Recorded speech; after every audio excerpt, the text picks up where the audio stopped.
Is California wasting its water? That's one of the top questions that we're answering all this week on To The Point. The ABC10 Weather Team is investigating where our water is going and if we're wasting it. Tonight, meteorologist Rob Carlmark takes us to the Sierra, where measuring our snowpack is key.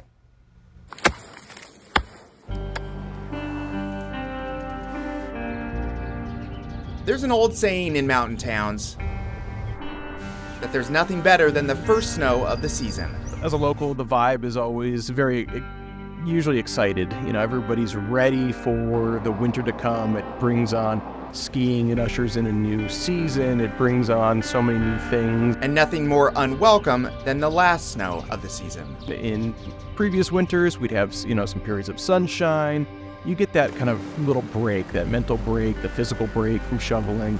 This winter seemed like it was different. It just never stopped. Like a distant relative coming to visit, this winter showed up early and stayed late. But family is family, and the love runs deep for local Jason Rolfe in South Lake Tahoe. He wanted to document the moment the snowpack turns into snow melt as it seemingly breathes in and out. It is in fact bringing life to plants, animals, and people hundreds of miles down the hill. These manual measurements are just as important as all the other measurement methods that we have. Sean de Guzman works with the Department of Water Resources and might yield the most powerful, simple pole in California. He helps make manual measurements of the snowpack to help nail down how much water we actually have before we have it. First, the depth, then more importantly, the density, how much water is in that snow. And this tried and true method backs up the hundreds of automated sites in the state. Our snowpack is vital, providing at least 30% of our water in a year. This is the only in-person, boots on the ground, field verification where we can actually verify that.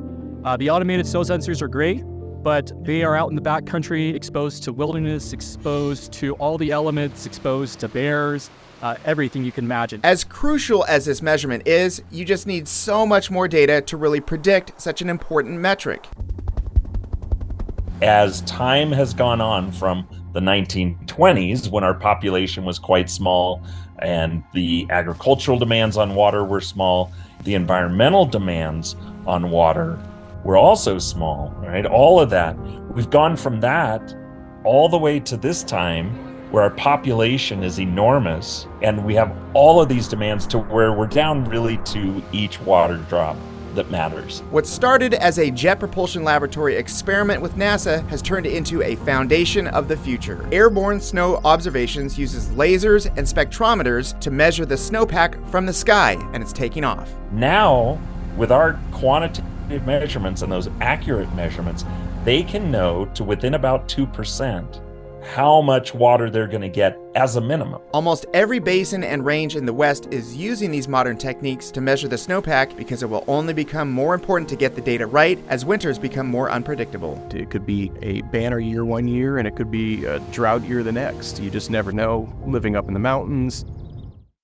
I want to go ahead and bring in our meteorologist, Rob Carlmark, because the main question that I have is we know how much water is going to be in the snow, but do we know how the snowpack is really going to change over the decades? This is a really difficult task to get after because year to year, we're discovering that it is changing wildly. Back in 2015, we had a record low snowpack. When they went out to do the snow survey, it was dirt. There was no snow.